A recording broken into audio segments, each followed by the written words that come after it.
就讀港大專業進修學院市場學系3年級嘅24歲被告梁穎慧，因為飽受癌病復發之苦，接連以偷嘢去發洩減壓。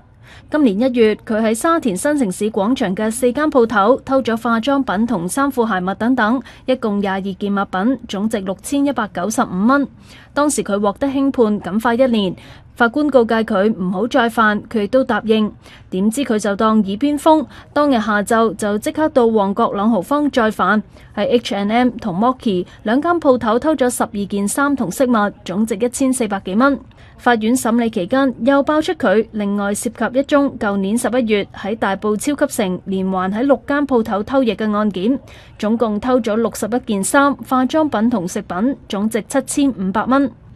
梁穎慧早前承認9項盜竊罪，由於被告嘅身體狀況唔適宜接受社會服務令，裁判官星期3喺九龍城裁判法院判被告接受12個月感化，期間需要接受心理同精神治療。ONTV 東方電視新聞台報導。